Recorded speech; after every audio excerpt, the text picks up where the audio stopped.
하나님의 말씀은 에베소서 2장 18절 말씀 한 절만 보도록 하겠습니다.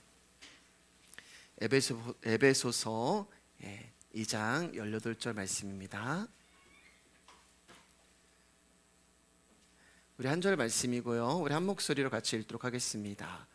시작. 이는 그로 말미암아 우리들이 한 성령 안에서 아버지께 나아감을 얻게 하려 하심이라. 오늘 말씀의 제목 한번 읽어보겠습니다.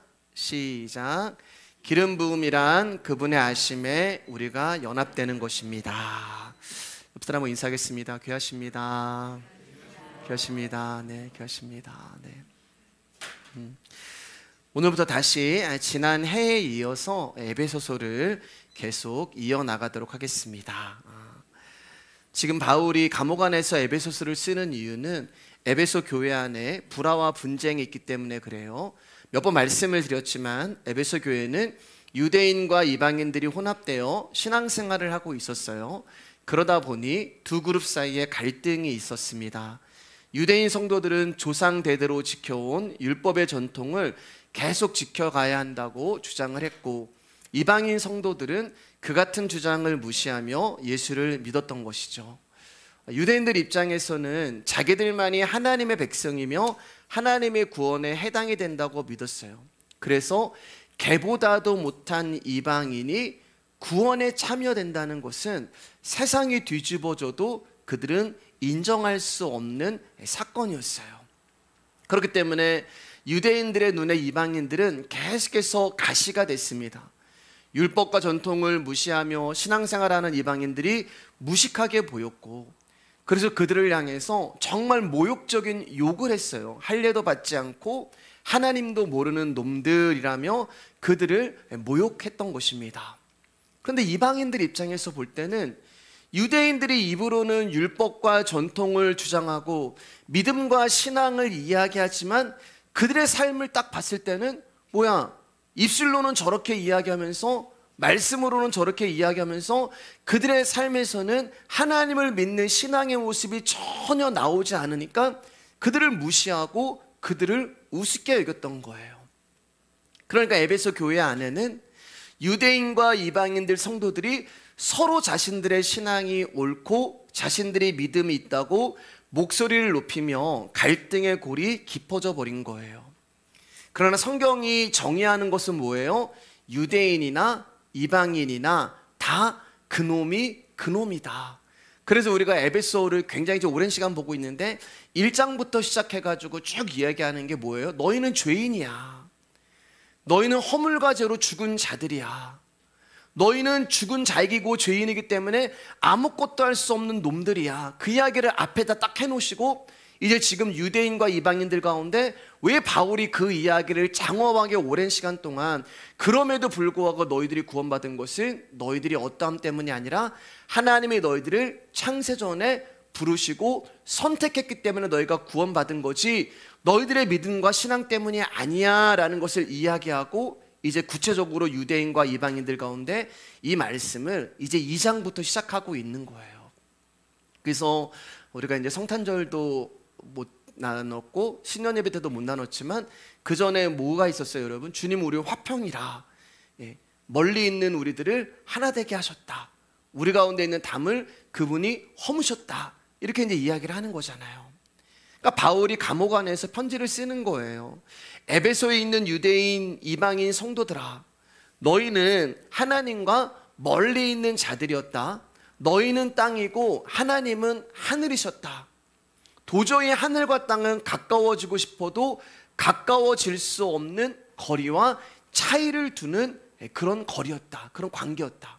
하늘과 땅은 하나가 될 수가 없잖아요. 그런데 하늘이 땅을 찾아오신 거예요. 하나님의 아들이신 예수 그리스도가 땅인 우리를 찾아오셔서 땅과 하늘 가운데 막혀있는 담을 허물어 주셨고, 먼지였던 저와 여러분들을 하나님의 자녀라고 말씀해 주시고 인정해 주셨어요. 그분의 긍휼로 말미암아, 오직 예수의 피로 말미암아 멀리 있던 너희가 하나님과 가까워지고 하나가 되는 화평을 이루게 된 것이다.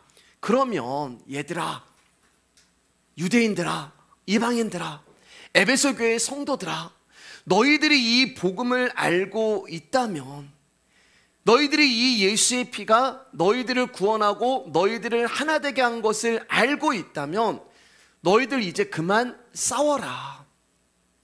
이 복음을 너희가 안다면 유대인 이방인 성도들아, 더 이상 세상의 것으로 서로를 판단하고 비판하지 말고 예수의 피가 막힌 담을 허문 것처럼 너희 역시 예수의 피로 하나가 되고 기쁨과 평안을 누려라 라고 지금 에베소 그 성도들에게 바울이 감옥 안에서 편지를 쓰고 있는 거예요. 유대인과 이방인에게 임한 동일한 복음의 은혜를 바울이 지금 편지로 쓰고 있는 것입니다. 여러분, 우리는 지금 계속해서 거의 몇 개월 동안 에베소서를 듣고 있기 때문에 여러분 마음 가운데 그런 마음이 들 수도 있을 거예요. 참 답답하다. 저 바울이 감옥 안에서 절절하게 외치는 저 말을 왜 듣지 않지? 왜 저 복음에 수긍을 하지 못하지? 아니, 바울이 저렇게까지 이야기를 하면 좀 알아들어야지.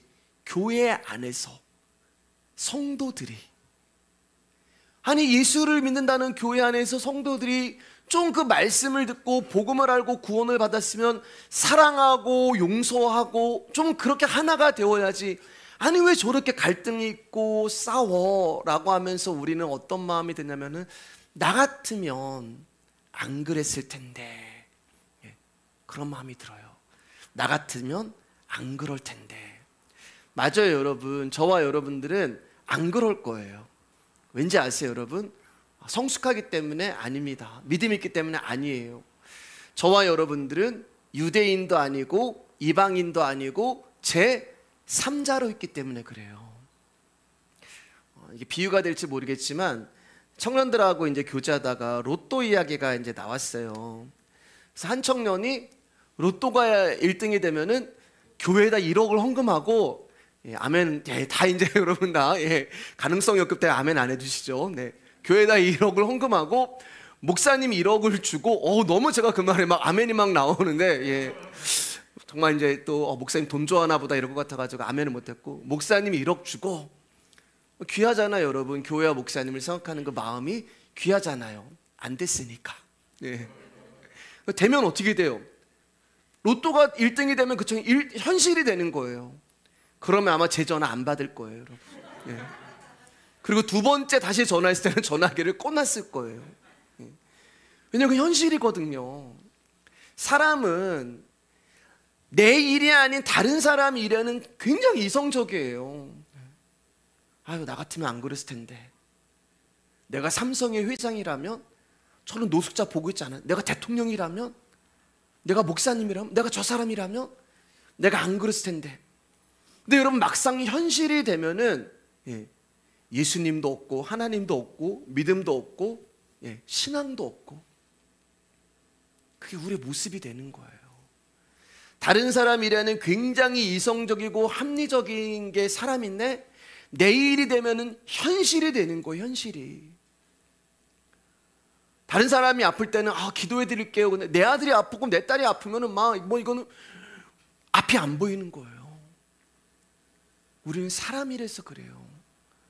그렇기 때문에 제가 무슨 말씀을 드리고 싶은가 하면은, 우리 역시 유대인과 이방인의 자리에 가게 되면 이 사람들과 똑같은 반응이 나올 수밖에 없는 거예요. 하나님 말씀에 반발이 일어나고, 바울의 말을 인정하기 싫고, 아니 왜 나한테 그래? 아니 왜 바울은 나한테 왜 용서하라 그래? 잘못은 저 A 집사님이 했는데, 아니 A 집사님한테 이 말씀을 왜 나한테 편지를 쓰는 거야? 이게 우리 모습이에요. 왜냐하면 여러분, 유대인이나 이방인이나 또 저나 여러분이나 우리는 모두 사람이기 때문에 그래요. 사람이기 때문에. 그리고 사람은 아니기 때문에 그래요. 사람은 아니에요. 사람은 여러분 자기 중심적입니다. 그래서 항상 이기적이에요. 그래서 항상 내가 정답이고 항상 내가 하는 말이 옳아요. 여러분, 부부싸움 할 때 왜 싸우세요? 내 말이 옳거든요. 내가 정답이거든요. 내 말이 옳은데 상대방이 얘기하는 거 틀린 거기 때문에 싸움이 일어나는 거예요. 근데 분명 옳은 말인데 상처가 돼요. 예. 바른 말인데 마음이 아플 때가 있어요. 왜냐하면 겉으로는 상대방이 상대방의 말이 옳다고 인정하지만 속으로는 내가 옳다고 여기고 있기 때문에 그래요. 겉으로는 유대인의 말을 인정하지만 속으로는 내가 맞다고 이야기를 하고, 겉으로는 이방인의 말을 인정하지만 내 마음은 그를 인정할 수가 없어요. 겉으로는 여러분 우리가 얼마든지 표정을 감추고 얼굴의 인상을 감출 수 있지만 속마음은 변하지 않는 거예요. 자신이 옳고 자신이 정답이라고 여기기 때문에 하나가 될 수가 없는 거예요. 연합도 안 되고 화목도 일어나지 않습니다. 사람에 대해서 조금 더 얘기해 볼게요. 여러분, 사람은 다른 사람에게 준 피해는 생각하지 않고 자기가 남에게 받은 가해는 큰 것으로 느껴져요. 상대방은 바늘로 찔렀는데 나는 칼에 맞은 것처럼 느껴질 수가 있고, 나는 손바닥으로 친 것 같은데 사람은 주먹으로, 맞은 사람은 주먹으로 맞았다고 느껴질 수도 있어요. 내가 별거 아니라고 생각하고 대수롭게 넘어갔던 일들이 때로는 다른 사람에게는 밤새 눈물로 침상을 적실 수도 있는 일이 될 수도 있고, 나는 눈 하나만 아프게 했는데 상대방은 두 눈이 다 뽑혔다고 할 수 있고, 상대방은 내 일을 하나만 아프게 했는데 나는 내 전체 이가 뽑혔다고 할 수가 있어요. 이게 사람이에요. 내가 입은 피해는 크게 생각을 하고, 내가 남에게 준 상처는 작게 생각을 하고, 내가 은혜를 준 것만 생각하지 남에게 상처를 준 것은 잊어버리고, 상대방 역시 은혜를 받은 것은 기억하지 않고 상처받은 일만 기억해. 거기 서운함이 나오고 섭섭함이 나와요. 야, 내가 이방인 너희들에게 어떻게 해줬는데 너희들 어떻게 나한테 이럴 수가 있어. 근데 막상 이방인은 기억이 안 나요. 네가 나한테 몰래 줬는데. 거기서 서운함과 섭섭함이 나와요. 내 입장에서는 선한 사람이라고 스스로 생각하는데 다른 사람 입장에서는 내가 악한 사람일 수도 있어요. 나는 예의 있고 착하고 이해심 있고 배려심이 많은 사람 같지만 다른 사람이 나를 볼 때는 가식적이고 야비하고 쫀쫀해 보일 수도 있어요. 그렇기 때문에 성경은 우리에게 말씀하시는 거예요. 너는 누구를 향해서 악하다고 말하면 안 돼. 왜냐하면 그 악한 자가 바로 저와 여러분이기 때문에 그렇습니다. 하나님, 저 사람의 언행을 보시고 저 사람의 행위를 보세요. 나쁘잖아요. 못됐잖아요. 악하잖아요. 근데 하나님 뭐라고 하시냐면은 그게 너야. 네가 악한 거야. 네가 못된 거고 네가 나쁜 거야. 이처럼 이기적인 나라는 존재는 어떤 날은 유대인의 자리에 있을 때가 있고 어떤 날은 이방인의 자리에 있을 때가 있어요. 이게 사람이에요. 여러분, 이 말은 전부 저에게 먼저 하는 말이에요. 제가 목사인데 사람이잖아요. 그러니까 저도 안 돼요. 저도 제가 상처받고 당하면 크게 당한 것 같고 남에겐 별로 피해를 준 적도 상처를 준 적도 없는 것 같아요. 그러나 분명 누군가는 저에게 상처를 받았을 거예요. 누군가는 저로 인하여 아픔을 당했을 거예요. 그러니까 결론은 뭐예요? 목사도 안 되고 성도도 안 돼요. 이처럼 사람은 아닙니다. 마태복음 16장 13절 14절 말씀 크게 읽어주실까요? 시작. 예수께서 빌립보 가이사랴 지방에 이르러 제자들에게 물어 이르시되 사람들이 인자를 누구라 하느냐?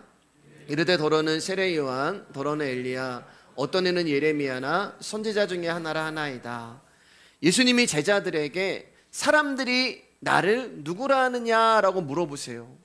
그러니까 제자들이 예수님, 사람들이 예수님을 향하여 더러는 세례 요한, 더러는 엘리야, 어떤 이는 예레미야, 선지자 중에 한 명이라고 합니다. 이렇게 고백을 해요. 근데 지금 여러분, 제자들이 이렇게 고백을 하잖아요. 근데 제자들이 누구예요? 사람이에요. 사람. 그러니까 제자들이 말을 하지만 역시 사람의 고백이에요. 그러니까 사람이라고 하는 존재는 예수 그리스도를 볼 때 세례 요한으로 보이고 어떤 사람은 엘리야로 보이고 어떤 사람은 예레미야나 선지자 중에 하나로 보이는 거예요. 그러니까 다시 말해 사람의 눈에 예수 그리스도라고 하는 존재는 그저 다른 사람보다 좀 능력 있고 위대한 인물로 보이는 거예요. 사람의 눈에는 예수님은 역시 사람으로 보이는 거예요. 예수님이 지금 우리 가운데 딱 서 계시잖아요. 그런데 우리가 하나님으로부터 기름 부음을 받지 않고 그분으로부터 믿음을 받지 않았으면 우리 눈에도 예수님은 그저 사람으로 보이는 거예요. 자, 15절 16절 말씀입니다. 제가 읽을게요. 이르시되 너희는 나를 누구라 하느냐? 시몬 베드로가 대답하여 이르되 주는 그리스도요 살아계신 하나님의 아들이십니다. 예수님이 이제 동일한 질문을 제자들에게 다시 한번 하세요. 너희는 나를 누구라 하느냐? 그런데 이번 질문은 사람에게 물어보는 게 아니라 제자들에게 물어보는 거예요. 제자들은 누구예요? 하나님이 택하고 부르신 자들. 하나님이 택하고 부르신 자들 가운데 하나님이 뭘 선물로 줘요? 믿음. 그러니까 믿음이 들어간 자들은 예수 그리스도를 어떻게 고백을 해요? 첫 번째 질문은 사람에게 물어본 것이고 두 번째 질문은 제자들에게 물어봅니다. 시몬 베드로가 제자가 대답하는 거죠. 제자의 대표가 얘기하는 거예요. 주는 그리스도요 살아계신 하나님입니다. 이렇게 대답을 해요. 그러자 17절에 예수님이 이렇게 답을 합니다. 읽어주세요. 시작. 예수께서 대답하여 이르시되 바요나 시몬아 내가 복이 있도다. 이를 내게 알게 한 이는 혈육이 아니요 하늘에 계신 내 아버지시니라. 주는 그리스도요 살아계신 하나님의 아들이십니다 라고 하는 이 고백을 들으신 예수님이 베드로의 믿음을 칭찬하고 베드로의 신앙을 인정하십니다. 그런데 여러분, 예수님이 베드로의 이 믿음과 신앙을 칭찬하시고 복되다고 하신 말씀의 이유가 뭐예요? 혈육이 아니요. 이를 네가 알게 한 것은 혈육이 아니요. 무슨 말이에요? 사람이 아니라는 거예요. 사람으로서는 도저히 주는 그리스도요 살아계신 하나님의 아들이십니다라는 것을 알 수가 없다는 거예요. 사람은 그저 예수님이 사람으로 보이는 거예요. 그런데 하나님이 부르시고 택하신 제자의 눈에는 믿음이 들어간 사람, 기름 부음이 임한 사람, 하나님의 생명이 있는 사람은 예수 그리스도가 사람으로 보이지 않는 거예요. 주는 그리스도요 살아계신 하나님의 아들입니다. 그래서 예수님이 이 고백은 너의 겉사람, 사람이 고백한 게 아니라 하늘이라고 하는 아버지, 그 하늘나라가 베드로 안에 임재함으로 인하여서 베드로 안에 있는 하나님의 나라가 이 고백을 하게 하신 거야. 그래서 혈육이 아니요 하늘에 계신 내 아버지다. 그렇게 말씀을 하는 거예요. 여러분, 주는 그리스도요 살아계신 하나님의 아들이십니다라는 신앙의 고백은 이처럼 사람의 힘과 능력으로 절대 고백할 수 없는 것입니다. 사람으로서는 불가능해요. 여러분, 제가 말씀드리는 것은 우리의 머리로 달달 외워서 입술로 고백하는 그런 주문을 이야기하는 게 아니에요. 여러분, 입술로 사도신경 고백하고 주기도문 외우는 거 누가 못해요? 그리고 그거 외우는 게 뭐가 중요해요? 어떤 분들은 사도신경 주기도문을 외우지 못하면 구원받지 못한다라고 하시는 분도 계세요. 우리 교회에는 그렇게 생각하시는 분 한 분도 이제 없으실 것입니다. 여러분, 사도신경 주기도문 못 외워도 하나님이 택하시고 부르심 받은 제자가 저와 여러분이라면 우리는 구원을 받은 거예요. 주기도문에서 제가 말씀드렸죠. 주기도문에서 기도를 딱 빼면 뭐가 된다 그랬어요? 주문이 되는 거예요. 우리는 주문으로 신앙생활 많이 합니다. 주문을 외우면서 얼마든지 나의 겉사람이, 사람이 주문을 달달달달 외우면서 믿음이 있는 척, 신앙이 있는 척 할 수 있는 게 사람이란 말이에요. 내 속으로는 은혜가 아닌 다른 것들을 붙들고 있으면서 겉으로는 신앙이 있는 척하는 주문을 외우는 거예요. 속으로는 예수님이 아닌 다른 것들로 꽉 차 있는데 겉사람은 주는 그리스도요 살아계신 하나님의 아들입니다라고 하는 거짓 고백을 하는 거예요. 여러분, 그런 고백, 그런 주문 몇백 번, 몇천 번 한다고 해도 다 거짓이고 다 가짜예요. 진짜 고백은 내 안에 하나님이 임하셔야 돼요. 내 안에 하나님의 나라가 실제가 되어야 해요. 그러기 위해서는 그럼 어떻게 그런 고백이 나올 수 있나요? 그럼 어떻게 내 안에 하나님 나라가 임재할 수 있나요? 누가복음 21장 6절 말씀입니다. 여러분 읽어주세요. 시작. 너희 보는 이것들이 날이 이르면 돌 하나도 돌 위에 남지 않고 다 무너뜨려지리라. 성전을 향하여서 예수님이 말씀하는 거죠. 돌로 만든 성전 우리입니다, 여러분. 돌로 만든 법조문, 말씀이 우리의 심령이 새겨지기 전까지는 돌에 새겨졌단 말이에요. 그 돌판이 무너지는 거예요. 돌 위에 돌 하나 남지 않게 우리라고 하는 성전이, 나라는 성전이 무너지는 거예요. 육이 영이 되고 사람이 신이 되고 시몬이 베드로가 되기 위해서는 저와 여러분의 삶에 돌 위에 돌 하나 남지 않은 부서짐의 사건과 시간이 필요한 거예요. 이 부서짐의 과정이 없으면 여러분, 우리는 주문을 외우는 사람만 됩니다. 신앙생활 수십 년 해도 그 사람의 마지막은 하나님 나라가 아닐 수도 있어요.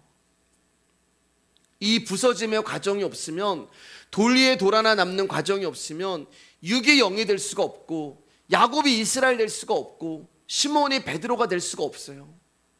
그래서 성경을 보면 하나님이 계속 우리의 이름을 바꿔주시는 거잖아요. 아브라함을 아브라함으로 바꿔주시고, 그 과정 가운데 뭐가 있다는 말이에요? 돌 위에 돌 하나 남지 않는 부서짐이 있는 거예요. 깨지고 부서지는 사건. 그렇기 때문에 반드시 이 깨어짐과 부서짐의 과정을 하나님은 당신이 사랑하는 자녀들에게 주시는 것입니다. 그 과정을 통하여 사람이라고 하는 우리가 영이 되는 거예요. 반석이 되는 거예요. 부서지고 박살이 나면서 단단해지는 거예요. 우리 인생 가운데 고난과 아픔과 실패와 상처와 이 모든 것들을 통해서 내가 단단해지는 거예요. 이제는 부서지지 않는 반석이 되는 거예요. 그분이 돌 같은 내 안에 오셔서 일하심으로 저와 여러분들을 반석으로 만들어가는 것입니다. 그리고 그 반석이 되었을 때 비로소 우리의 심령 깊숙한 곳에서 예수 그리스도를 부인하고 싶어도 부인할 수가 없고, 그분은 살아계신 하나님의 아들이고, 내 인생 가운데 고난이 오고 아픔이 오고 실패가 오지만, 눈물이 있지만 그것을 향해서도 하나님의 뜻이 있겠지라고 믿음으로 고백을 하고, 전에는 무너짐과 부서짐의 사건을 통하여서 원망과 불평이 나왔지만 거기서 감사와 찬양이 나오고, 그게 여러분, 인간인 우리가 사람이 아닌데 어떻게 그런 신앙과 믿음을 가질 수가 있겠어요? 그게 기름 부음이라는 거예요. 그리고 그 기름 부음을 예수님이 천국 열쇠라고 하는 것입니다. 우리 18절 19절 말씀 같이 읽겠습니다. 시작. 또 내가 내게 이르노니 너는 베드로라. 내가 이 반석 위에 내 교회를 세우리니 음부의 권세가 이기지 못하리라. 내가 천국 열쇠를 내게 주리니 내가 땅에서 무엇이든지 매면 하늘에서도 매일 것이요 내가 땅에서 무엇이든지 풀면 하늘에서도 풀리리라 하시고, 교회는 여러분 다른 곳에 세워지는 게 아니에요. 이 건물이 교회가 아니면 여기는 예배당이에요. 우리라고 하는 교회는 반석 위에 세워지는데, 이 교회는 깨어지고 부서지고, 그리고 이제는 더 이상 박살이 나지 않은 반석 위에 세워지도록 하나님이 이루어 가시는 거예요. 그럼 무슨 일이 일어나냐? 땅에서 무엇이든지 매면 하늘에서도 매이는 일이 일어나고, 내가 땅에서 풀면 하늘에서도 풀리는 일이 그때 일어나는 거예요. 어떤 분들은 이 말씀을 가지고 우리가 이 땅에서 열심히 기도하면 하나님이 하늘에서 우리의 기도를 들어주시고 우리가 원하는 것을 이루어 주신다라고 말씀을 하시는데, 그렇지 않아요, 여러분. 우리 지금 수년 동안 복음에 대해서 말씀을 듣잖아요. 결론이 뭐예요? 하늘이 우리 가운데 주시려고 하는 것과 우리가 하나님 앞에 원하는 게 다르다는 거예요. 둘이 충돌이 일어나죠. 그럼 누가 이겨요? 힘센 사람이 이기는 거예요. 우리가 이 땅에서 구하는 게 여러분 전부 뭐예요, 여러분? 나의 욕망이고 나의 소망이고 나의 욕심이잖아요. 그럼 하나님이 우리 가운데 주시려고 하는 건 뭐예요? 우리의 욕망과 욕심의 소망이 아니에요. 하나님의 욕망과 욕심과 소망을 우리 가운데 주시는 거예요. 하나님의 욕망과 욕심과 소망이 뭐예요? 저와 여러분들이 어디 있던지 간에, 어떠한 삶을 살던지 간에 초막이나 궁궐이나 내 주 예수 모신 곳이 하늘나라, 이 고백이 우리 안에서 터져 나올 수 있을 때까지 하나님은 우리를 다려와 가시는 거예요. 반석이 되는 거예요. 그러면 어떤 일이 일어나요? 하늘이 주시려고 하는 것과 땅인 저와 여러분들이 구하는 게 같은 거예요. 똑같은 거예요. 다르지 않아요. 그래서 땅에서 무엇이든지 매면 하늘에서도 매일, 왜요? 똑같은 것을 메고 있거든요. 땅에서 무엇이든지 풀면 하늘에서 풀리리라. 왜요? 똑같은 것을 풀고 있거든요. 그러니까 하늘이 주시려고 하는 것과 땅이 구하는 것이 같다는 말이에요. 이게 내가 열심히 기도하고 열심히 헌신하고 열심히 금식하면 하나님이 그 정선에 감복해서 네가 원하는 것을 하나님이 하늘에서 풀어주실 거야. 엉터리 복음, 엉터리 성경, 그 이야기가 아니란 말입니다. 그럼 그렇게 하나가 되고 그렇게 화평이 일어나면 연합이 일어나는 거예요. 하나가 되는 거예요. 여러분, 왜 하나님 나라가 우리의 눈에 보이는 겉사람에 임하지 아니하시고 우리의 속사람 안으로 임하신지 이제 아시겠어요? 우리 겉사람은 아니기 때문에 그래요. 그래서 유대인이라고 하는 내 안에, 이방인이라고 하는 내 안에 하나님 나라가 찾아오고 그분이 성령으로 우리 가운데 기름 부어 주심으로 말미암아 저와 여러분들이 에베소 교회인 우리 말씀의 교회가 다 유대인이고 이방인이잖아요. 하나님 한 분만을 아버지라고 믿고 예배하는 하나의 공동체가 되게 되신 것입니다. 그래서 본문에서 이렇게 말씀하는 거예요. 오늘 본문 읽어볼게요. 18절 말씀입니다. 이는 그로 말미암아 우리들이 한 성령 안에서, 유대인과 이방인은 사람이기 때문에 화목할 수가 없어요. 하나가 될 수가 없어요. 사람은 안 돼요. 그래서 우리 둘이 이렇게 얘기하는 거예요. 하나가 아니라 둘이라는 거예요. 그런데 이 둘이 하나가 되는 방법이 있는데 한 성령 안에 있을 때, 이 말은 각자에게 성령님이 기름을 부어주셔야 한다는 거예요. 즉 유대인에게도 기름 부음이 일어나야 하고 이방인에게도 기름 부음이 일어나야 한다는 것입니다. 목사인 저에게도 기름 부음이 일어나야 하고 성도인 여러분에게도 기름 부음이 일어나야 하는 거예요. 나에게 기름을 부어주시고 나를 미워하고 나에게 돌을 던지는 자에게도 기름이 부어져야 돼요. 나에게 기름을 부어주시고 나를 사랑하고 나를 아껴주는 자에게도 기름이 부어져야 돼요. 나에게 기름이 부어지고 내가 살아가면서 절대로 만나고 싶지 않고 용서할 수 없는 사람에게도 기름이 부어져야 돼요. 그렇게 각자에게 기름 부음이 일어날 때 그 기름은 각자가 받지만 그 기름을 부어주시는 분은 하나님 한 분이시기 때문에 한 성령 안에서 화목이 될 수 있다라는 말씀이 되는 거예요. 그러니까 여러분, 다른 사람이 아니라 내가 하나님으로부터 긍휼히 여김을 받아야 하는 거예요. 신앙은 그분과 나의 만남이지 내 자녀, 내 이웃, 내 가족의 만남이 아니에요. 여러분, 베드로가 예수님께 이렇게 고백을 하죠. 다른 사람은 다 예수님을 부인하고 떠나겠지만 나는 주님을 부인하지 않겠습니다. 나는 주님을 떠나지 않겠습니다. 다른 사람은, 베드로의 관심은 다른 사람이었어요. 늘 예수님 품에 그 사도 요한이 안겨 있으니까 저 사람은 어떻게 되겠습니까? 자꾸 다른 사람의 관심이에요. 자기는 주님을 욕하고 저주하고 부인하는 그런 지경까지 가면서 관심은 다른 사람이 있는 거예요. 다른 제자들은 도망만 갔지 예수님 부인하진 않았잖아요. 근데 다른 사람은 부인해도 라고 했던 이 베드로는 예수님을 욕하고 저주하고 부인해버립니다. 여러분, 이처럼 우리는 베드로처럼 나의 믿음도 장담하지 못하는데 자꾸 다른 사람 신경 써요. 여러분, 제가 자주 하는 말이 있잖아요. 예, 한번 따라해 볼까요? 내가 살아야 합니다. 내가 살아야 해요, 여러분. 내가 살아야 남도 사는 거예요. 이 말은 여러분 절대 이기적인 말이 아닙니다.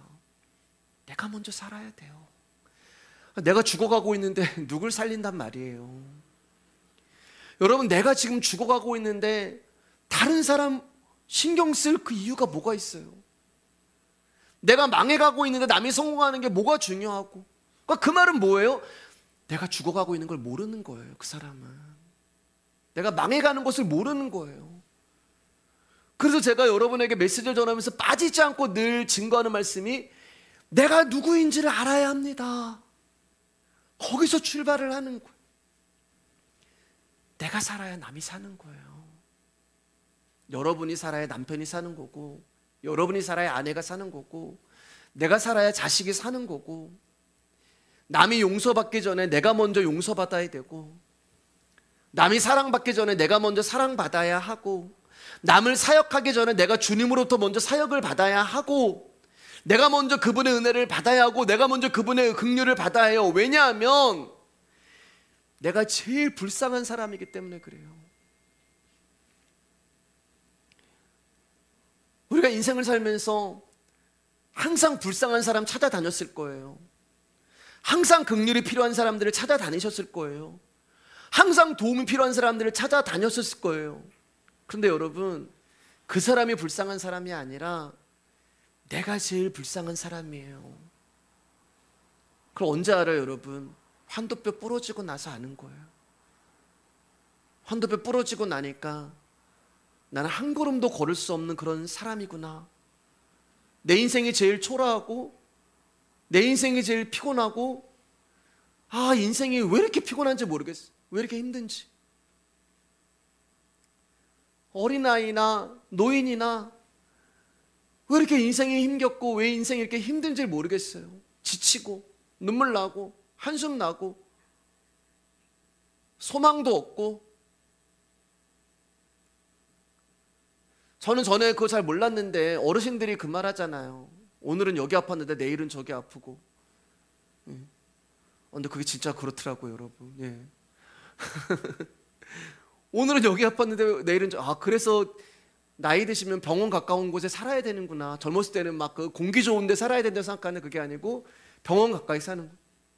우리 인생이 그래요, 여러분. 그런데 여러분, 그거 알게 되는 게 복이라니까요.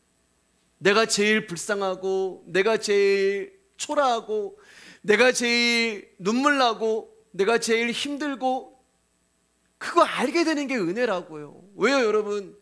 그거 알아야지 있음이신 그분을 붙들죠. 내가 없다는 것을 알아야지 있음이신 그분을 붙들죠. 내가 아무것도 할 수 없는 자구나. 이 말씀이 여러분에게는 처음에 힘 빠지는 소리일 수 있을 거예요. 목사님 맨날 아무것도 할 수 없대. 그게 힘 빠지는 말일 수도 있을 거예요. 여러분들의 꿈과 소망을 깨버리는 메시지일 수 있을 거예요. 그래서 내가 아무것도 할 수 없는 자구나라는 것을 깨닫게 되니까 무엇이든지 할 수 있는 그분을 붙들게 되는 거잖아요. 내가 긍휼이 필요하고 내가 불쌍한 사람이니까 나를 불쌍히 여겨주시고 나를 긍휼히 여겨주시는 그분 붙드는 거죠. 그래서 야곱이 붙드는 거예요. 하나님, 나를 떠나지 마세요. 내가 제일 불쌍하고 내가 제일 초라하고 내가 제일 피곤하고 하나님 떠나가시면 나는 아무것도 할 수 없어요. 하나님, 나를 떠나지 마세요. 그게 은혜인 거예요. 하나님 우리를 떠나지 않습니다. 우리 불쌍히 여겨주세요. 염치 없지만, 여러분 죄인이지만, 여러분의 인생에 하나님 보시기에 떳떳한 것이 없다 할지라도 여러분 이 자리에 나와서 이 고백해야 되는 거예요. 하나님, 내가 염치 없지만 주님 나 좀 불쌍히 여겨주세요. 그때 그분이 우리를 불쌍히 여겨주시는 거예요.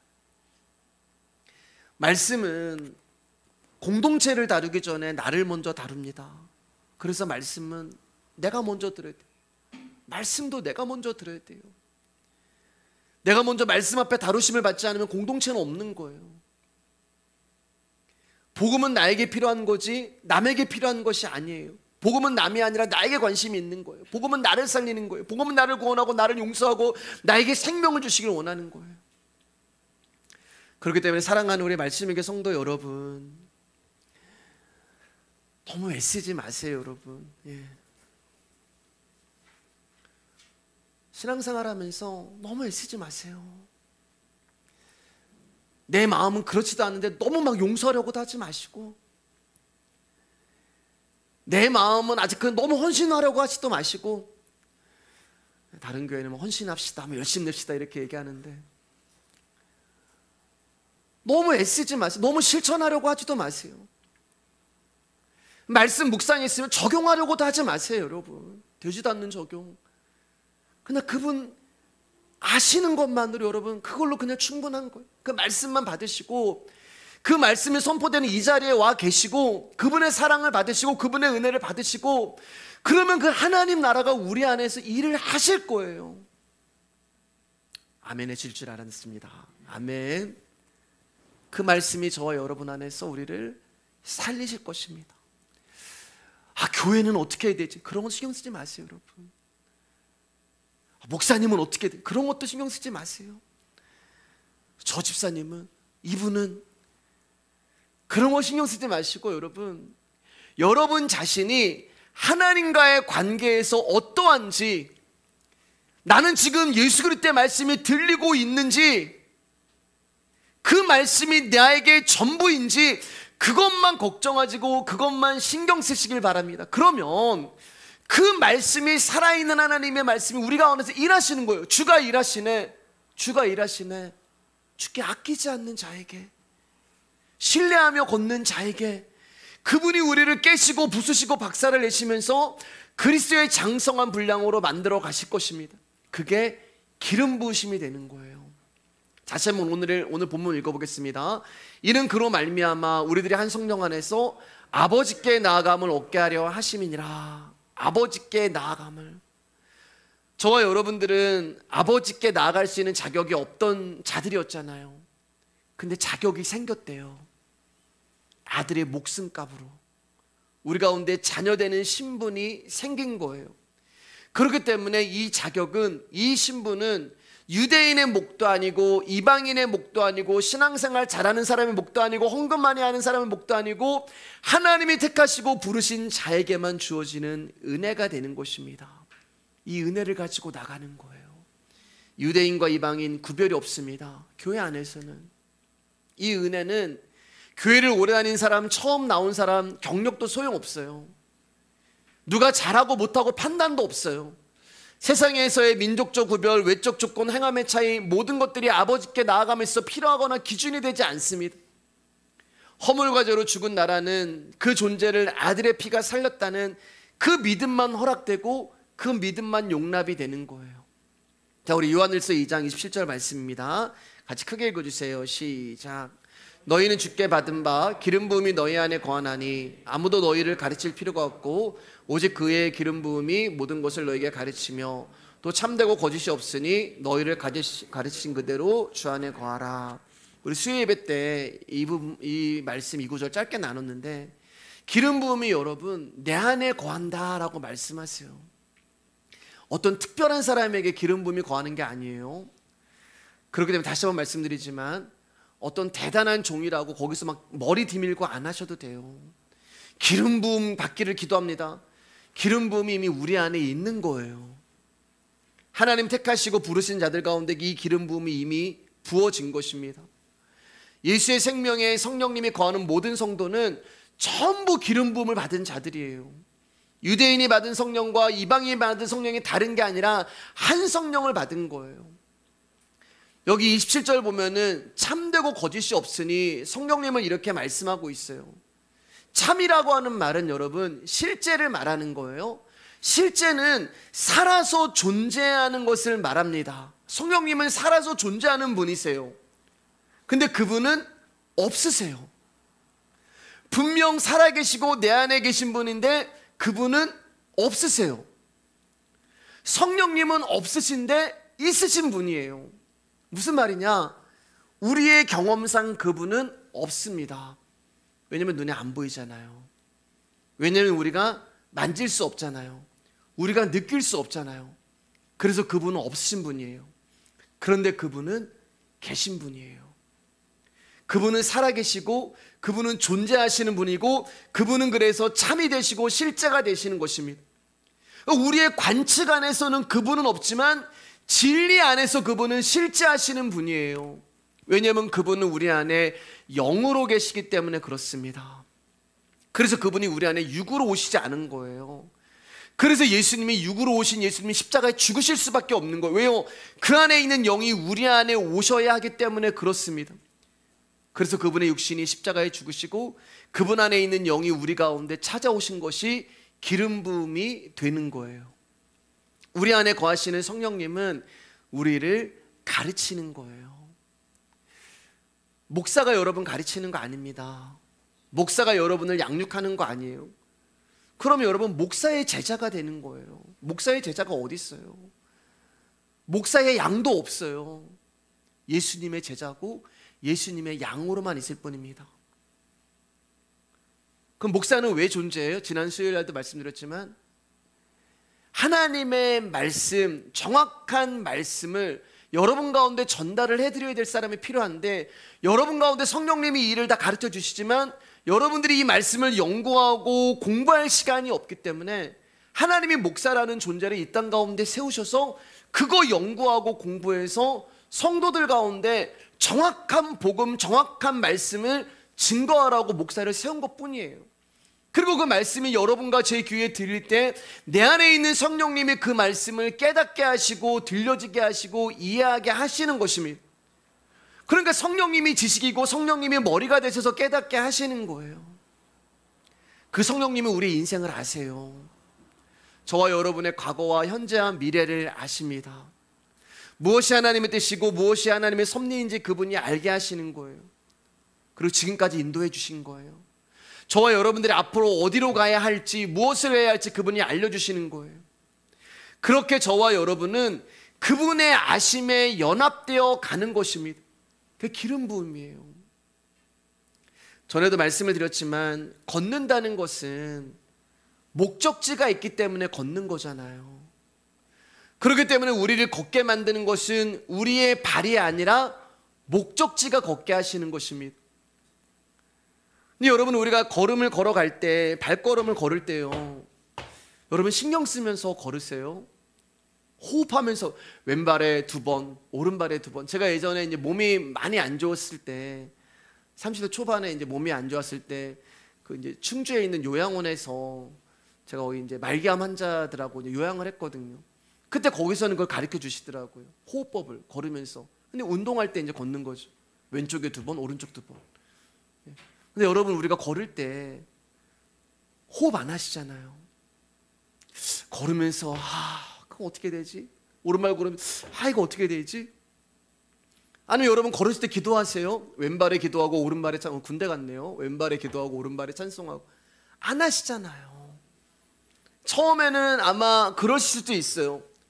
근데 여러분 10,000보 걸어가고 20,000보 걸어가면 아무 생각 없어요. 아무 생각 없어요.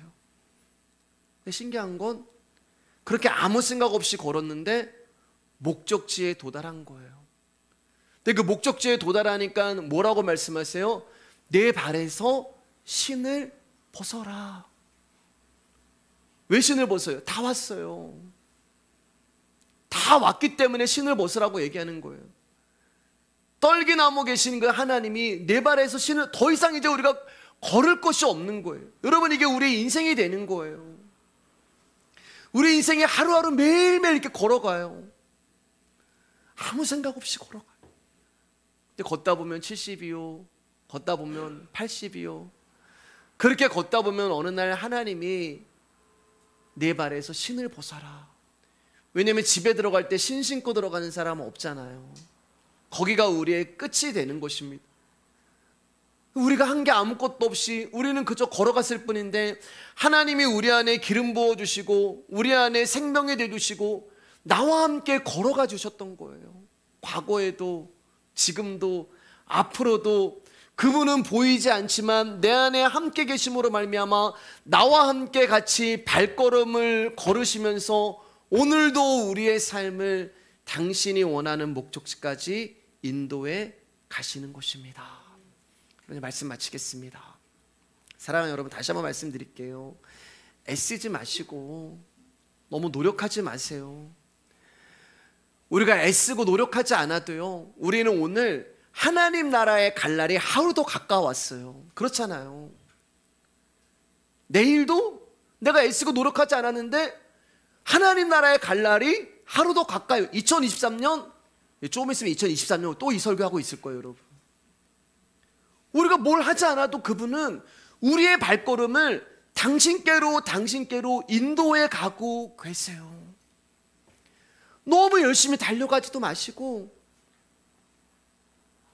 내가 이거 못했, 불안해하실 필요도 없고, 그냥 성령님이 오늘도 나에게 기름 부어주시는 것만큼만 걸어가시길 바랍니다.